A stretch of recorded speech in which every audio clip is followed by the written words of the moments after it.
Chapter 15. The Future Mrs Rochester. And so I set out on the long journey back to Thornfield. Mrs Fairfax had written to me while I was at Gateshead, telling me that the guests had all gone, and Mr Rochester had gone to London to buy a carriage for his wedding.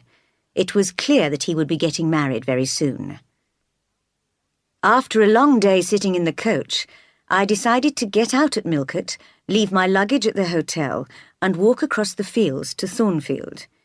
It was a warm June evening, and I felt glad to be going home.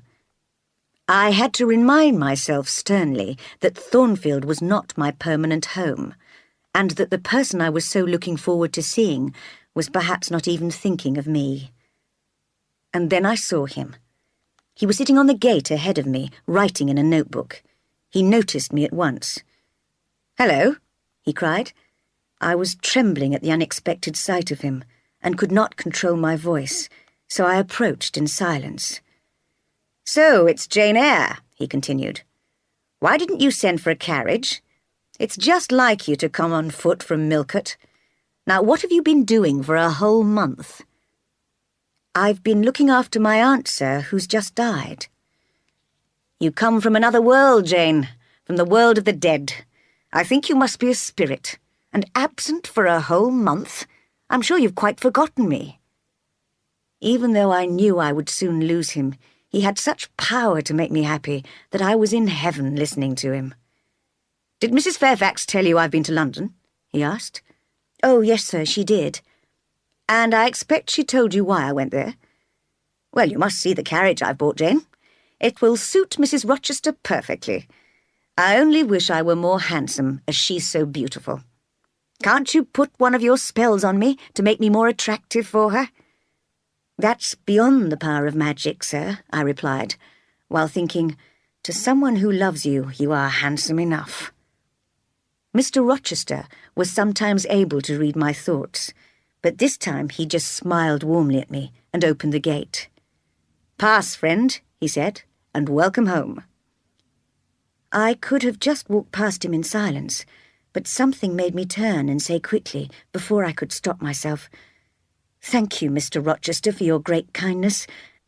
I'm glad to come back to you, and wherever you are is my home, my only home." I ran across the field and into the house before he had time to answer. 2 weeks passed after my return, with no news of the wedding. There were no preparations at Thornfield, and no visits to the Ingram family, who lived only a few miles away. I almost began to hope. It was the middle of summer, and every day the sun shone on the green fields, the white, baked roads, and the cool, dark woods. One evening, after Adele had gone to sleep, I went into the garden.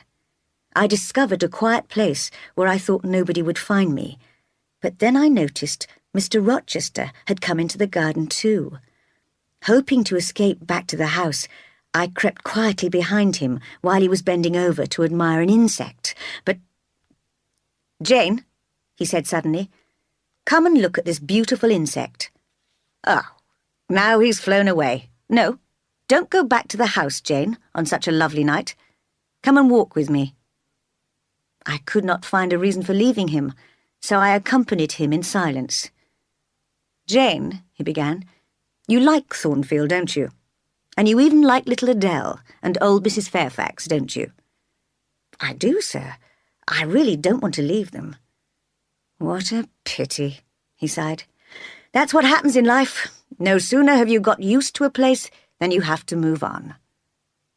"Do I have to move on, sir? Leave Thornfield?" "I'm afraid you must, Jane." "Then you are going to be married, sir?" "Exactly, Jane. And as you have pointed out, when I take the lovely Miss Ingram as my bride, you and Adele must leave the house, so I'm looking for a new job for you." "I'm sorry to cause you trouble," I said miserably. "No trouble at all. In fact, I've already heard of a very good job which would be just right for you, teaching the 5 daughters of an Irish family. You'll like Ireland, I think. They're such friendly people," he said cheerfully. "It's such a long way away, sir." I was fighting to keep my tears back. There was an icy coldness in my heart. "Away from what, Jane?" from England and from Thornfield and, well, from you, sir." I could not stop myself and burst into tears immediately. "It certainly is very far away," he said calmly. "Let's sit on this bench, Jane, like old friends saying goodbye. You know, I sometimes feel as if you and I were connected by a string tying our two hearts together. And if you went to Ireland, I think that string might break and I might bleed to death." I wish I'd never been born," I cried. "I wish I'd never come to Thornfield." No longer able to control my feelings, I poured out what was in my heart. "I can't bear to leave, because here I've been treated kindly, and because I've met you, Mr. Rochester, and I can't bear never to see you again. Now I have to leave. I feel as if I'm dying." "Why do you have to leave?" he asked innocently. "Why?" I repeated, amazed. "Because you're marrying Miss Ingram. She's your bride." "My bride? I have no bride," he answered. "But I will have one, and you must stay." "I can't stay," I cried furiously. "Do you think I can watch another woman become your bride? Do you think I'm a machine without feelings? Do you think, because I'm small and poor and plain, that I have no soul and no heart? Well, you're wrong. I have as much soul and heart as you. It is my spirit that speaks to your spirit. We are equal in the sight of God." "We are," repeated Mr. Rochester, taking me in his arms and kissing me.